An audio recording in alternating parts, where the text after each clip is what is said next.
हाँ तो बच्चों, हमने अध्याय 1 पूरा पढ़ लिया है।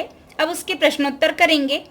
अध्याय 1 के पेज नंबर 4 के प्रश्नोत्तर, क्लास 9th के अध्याय का नाम है हमारे आसपास के पदार्थ। पेज नंबर 4 का पहला प्रश्न, इसमें हमें कुछ शब्द दिए हुए हैं और उनमें से हमको बताना है कि ये कौन कौन से पदार्थ हैं। कुर्सी, वायु, स्नेह, गंध, इनमें से कौन से पदार्थ हैं। तो सबसे पहले हमें पदार्थ की परिभाषा मालूम होनी चाहिए। यदि वो मालूम है तो हम छांट सकते हैं कि इनमें से पदार्थ कौन से हैं।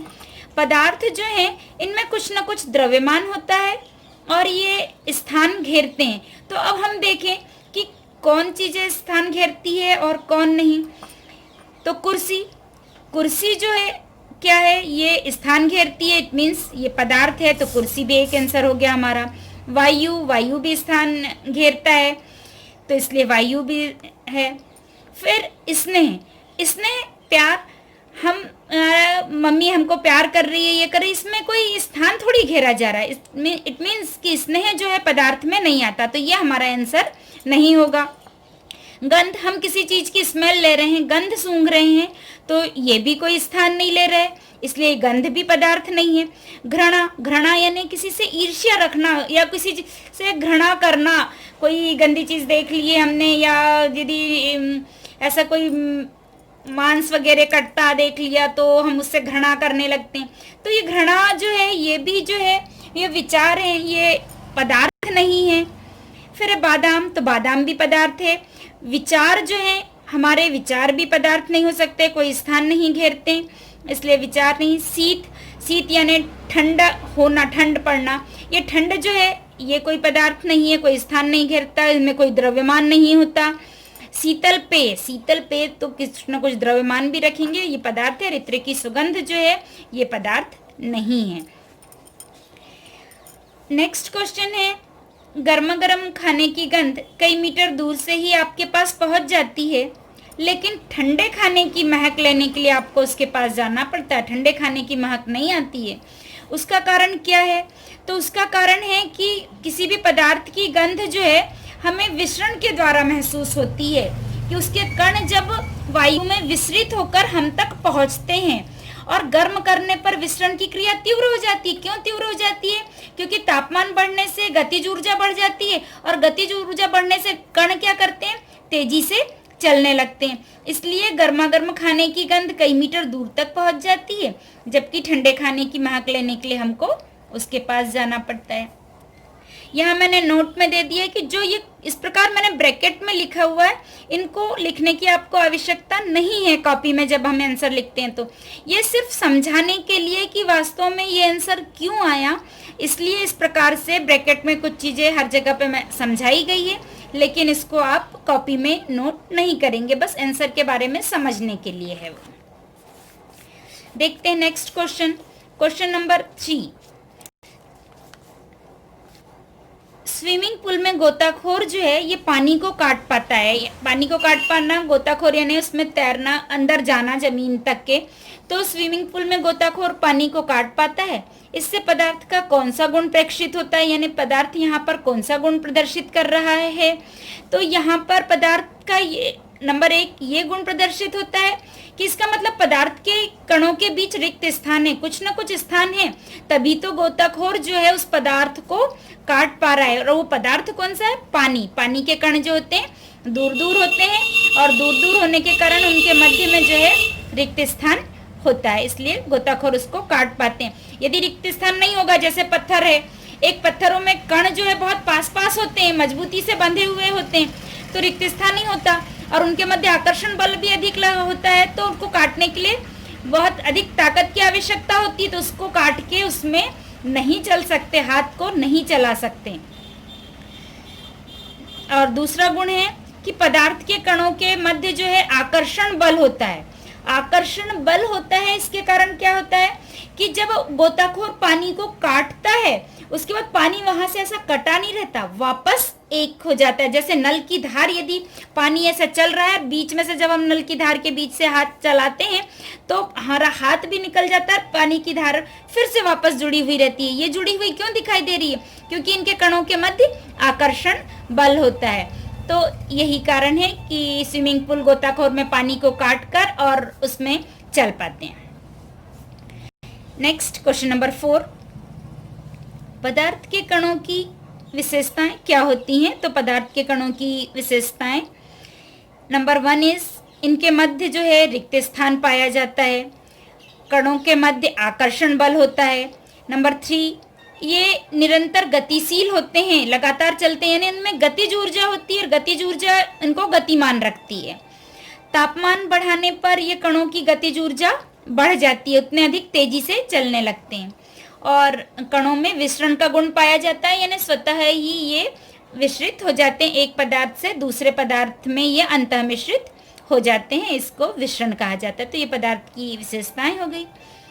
फिर पेज नंबर 6 जो है, अब उसके प्रश्न स्टार्ट होंगे। इसका पेज नंबर 6 का क्वेश्चन नंबर 1 जो है, बढ़ते हुए घनत्व के क्रम में निम्नलिखित को व्यवस्थित करें। ये कुछ दिए हुए हैं हमारे को, वायु, चिमनी का धुआं, शहद, चाक, जल, रुई और लोहा, इनको घनत्व के क्रम में व्यवस्थित करना है। घनत्व के क्रम में मैं एक साधारण सी भाषा में यदि कहूँ तो जो है, जो जितना विरल होगा उतना कम होता है, और जो जितना सघन होता है, जिसके कण जितने ज़्यादा पास पास होते हैं, उनका घनत्व उतना अधिक होता है। तो ये इस सिंपल सी भाषा में आपको बहुत अच्छे से याद रहेगा। अब हम वायु को देखते हैं कि इन सब में यदि हम छाटें तो वायु के कण बहुत दूर दूर होते हैं, विरल होते हैं। तो वायु सबसे कम घनत्व में, क्योंकि बढ़ते हुए क्रम में करना है, यानी सबसे कम घनत्व का सबसे पहले। फिर उसके बाद में आ रहा है चिमनी का धुआं। चिमनी का धुआं इसमें थोड़ा सा, क्योंकि धुएं में कुछ कण जो है, राख आदि के कण, कोयले के कण आदि आ जाते हैं, तो ये उससे सघन हो गया। उसके बाद उससे अधिक जो है अधिक घनत्व वाले रुई, और रुई से अधिक जल। यहाँ पर कभी कभी बच्चे कंफ्यूज होते हैं, वायु, चिमनी और लास्ट के 3 जो हैं, ये तो बहुत सही लिखते हैं, लेकिन रुई और जल में कभी कभी जल को आगे, रुई को पीछे। तो यहाँ आपको समझना होगा कि रुई जो रहती है, रुई के बीच में रिक्त स्थान बहुत अधिक छूटा हुआ होता है, जिसके अंदर वायु भरी हुई होती है। इसलिए रुई का घनत्व जो है जल के घनत्व की अपेक्षा कम होता है, अतः रुई पहले आएगी। और जल का घनत्व उससे अधिक है, उसके कण पूरे पास पास होते हैं, अतः जल, वायु इसमें घुली भली हो सकती है पर उसमें कणों में स्थान नहीं होता है, तो ये जल उसके बाद आएगा। और जल से अधिक घनत्व वाला शहद, शहद से भी अधिक घनत्व चाक, और चाक से अधिक घनत्व है लोहा। तो इस प्रकार ये क्रम इसका व्यवस्थित होगा। अब नेक्स्ट क्वेश्चन हम देखें, क्वेश्चन नंबर 2 है कि पदार्थ की विभिन्न अवस्थाओं के गुणों में होने वाले अंतर को सारणीबद्ध कीजिए। प्रश्न को समझिए, पदार्थ की विभिन्न अवस्थाओं के गुणों में होने वाले अंतर को सारणीबद्ध करना है। तो पदार्थ की विभिन्न अवस्थाएं कौन कौन सी हो गई? एक तो ठोस, द्रव और गैस। इनके गुणों में अंतर, तो गुण जो हैं हम इनके गुण लिख लेंगे और उनके गुण में अंतर बताएंगे। जैसे एक गुण होता है पदार्थ का कठोरता। अब कठोरता का यदि गुण जो है तो इसकी तीनों अवस्थाओं में इनमें क्या अंतर होता है? ठोस अवस्था में जो है ठोस कठोर होते हैं, द्रव कठोर नहीं होते, और गैस जो है ये भी कठोर नहीं है। संपीड्यता दूसरा गुण है, संपीड्यता। और संपीड्यता का अर्थ होता है कि दबाया जाना, संपीडित करके जो गैस को और अधिक संपीडित करके सिलेंडर में भर दिया जाता है, तो दबाया जाना जो है। अब ठोस जो है इनको और अधिक नहीं दबा सकते हम, और अधिक संपीडित नहीं कर सकते हैं। द्रव जो है ये बहुत कम दबाए जा सकते हैं, पर बहुत कम दबाए जा सकते हैं, लेकिन बहुत कम। और गैस जो है इनको आसानी से दबाया जा सकता है। जैसे एलपीजी सिलेंडर हम देखते हैं, लिक्विड पेट्रोलियम गैस की दबा के और सिलेंडर में द्रव रूप में परिवर्तित करके भर दी जाती है। नेक्स्ट गुण है आयतन। जो ठोस होते हैं इनका आयतन सदैव निश्चित होता है। द्रव जो है इनका भी आयतन निश्चित होता है, पर गैसों का आयतन निश्चित नहीं होता।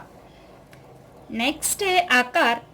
ठोस का आकार भी निश्चित होता है, आकार और आयतन दोनों ठोस के निश्चित होते हैं, जबकि द्रव का आकार तो निश्चित नहीं होता। वो जिस बर्तन में डाले जाते हैं उसका आकार ले लेते हैं, पर आयतन निश्चित होता है। और गैस का आकार भी निश्चित नहीं होता और आयतन भी निश्चित नहीं होता। बहाव जो है यानी बहना, तो ठोस पदार्थ ऐसे बहते नहीं हैं, जबकि द्रव जो है उच्च तल से निम्न तल की ओर बहते हैं, यानी किसी भी ऊंचे स्थान से नीचे की ओर बहते हैं। और गैस जो है इसमें कोई स्थान ऊपर या नीचे का नहीं, ये सभी तरफ, सब दिशाओं में और सभी तरफ, ऊपर नीचे सब ओर बहते हैं। कणों की स्थिति या स्थान जो है, इसका अर्थ हुआ कि कणों की स्थिति।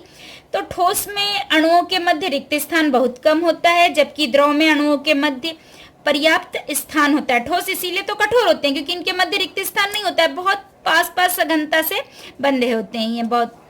और अणुओं के मध्य पर्याप्त स्थान होता है द्रव में, जबकि गैस के अणुओं के मध्य बहुत अधिक स्थान होता है, बहुत दूर दूर इनके कण फैले होते हैं। अगला गुण है आकर्षण बल। ठोस के अणुओं के मध्य आकर्षण बल बहुत अधिक होता है, प्रबलतम यानी बहुत अधिक आकर्षण बल होना। इसको इसीलिए ठोस को तोड़ने के लिए अधिक एनर्जी की आवश्यकता होती है, अधिक शक्ति की आवश्यकता। ये कुछ आकर्षण बल ठोस की तुलना में कम प्रबल होता है, यानी आकर्षण बल तो है पर कम है, इसीलिए गोताखोर पानी को काट पाते हैं कि द्रवों के अणुओं के मध्य आकर्षण बल कुछ कम होता है। ठोस में आकर्षण बल नगण्य, कोई आकर्षण बल नहीं, हम भी द्रव गैस को काटकर और उसमें घूमते फिरते हैं, चलते हैं। नेक्स्ट गतिज ऊर्जा। ठोस के अणुओं में गतिज ऊर्जा न्यूनतम होती है, ये इधर से उधर नहीं चलते रहते, निरंतर गतिमान नहीं रहते हैं, जबकि द्रवों में जो है ठोस की तुलना में कुछ अधिक होती है गतिज ऊर्जा।